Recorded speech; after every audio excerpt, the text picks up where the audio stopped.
ଆଜି 29 ଅଗଷ୍ଟ ଶନିବାର ଦିନ। ତ କଣ ଆସିଛି, କେଉଁ ଯୋଜନା ଖବର ଓ କଣ ମୁଖ୍ୟ ଖବର ଆସିଛି, ଆସନ୍ତୁ ଆମେ ଜାଣିନେବା।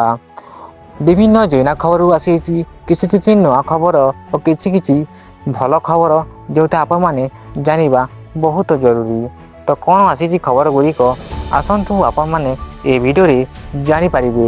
ତ ସେଥିପୂର୍ବରୁ ଆମେ ଆପଣଙ୍କୁ କହି ରଖିବୁ ଯେ ଯେଉଁମାନେ ଆମ ଚ୍ୟାନେଲକୁ ସବସ୍କ୍ରାଇବ୍ କରିନାହାନ୍ତି, ଚ୍ୟାନେଲକୁ ସବସ୍କ୍ରାଇବ୍ କରନ୍ତୁ। ଏମିତି ଭିଡ଼ିଓ ପ୍ରତ୍ୟେକ ଦିନ ଦେଖୁଥାନ୍ତୁ।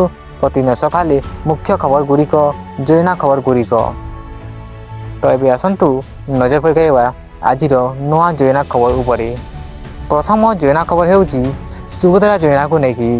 ସୁଭଦ୍ରା ଯୋଜନାର ଗତକାଲି ଯେଉଁଟା ସମସ୍ତ ମହିଳାମାନଙ୍କ ଆକାଉଣ୍ଟକୁ ଯାଇ ସାରିଛି। ଯେଉଁମାନଙ୍କର ଟଙ୍କା ଏପର୍ଯ୍ୟନ୍ତ ଆସିନାହିଁ, ଆପଣମାନେ ଆପଣଙ୍କ ଷ୍ଟାଟସ୍ ଯାଇକି ଚେକ୍ କରନ୍ତୁ। ଆପଣମାନେ ସବୁକିଛି ଏହି ସୁଭଦ୍ରା ଯୋଜନାର କିସ୍ତି ବିଷୟରେ ସବୁକିଛି ଜାଣିପାରିବେ।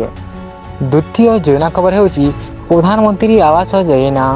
ପ୍ରଧାନମନ୍ତ୍ରୀ ଆବାସ ଯୋଜନାର ବେନିଫିଟ୍ ବା ଲାଭ ଆସନ୍ତା ମାସରେ ସମସ୍ତ ପ୍ରତ୍ୟେକ ଜିଲ୍ଲାରେ ଲାଗୁ ହେବାକୁ ଯାଉଛି। ସମସ୍ତ ନୂଆ ହିତାଧିକାରୀ ଯେଉଁମାନେ ଏହି ଆବାସ ଯୋଜନା ପାଇଁ ଯୋଗ୍ୟ ଅଟନ୍ତି, ସେମାନଙ୍କୁ ମିଳିପାରିବ ଆବାସ ଯୋଜନାର ପ୍ରଥମ କିସ୍ତି ଟଙ୍କା। ତ କେଉଁମାନେ ପାଇବେ, କେଉଁମାନେ ଏହି ଟଙ୍କା ପାଇପାରିବେ ଆବାସ ଯୋଜନାର, ତାହା ଆପଣମାନେ ନିଜ ମୋବାଇଲରେ ଆବାସ ଯୋଜନାର ଅଫିସିଆଲ ୱେବସାଇଟକୁ ଯାଇ ଦେଖିପାରିବେ।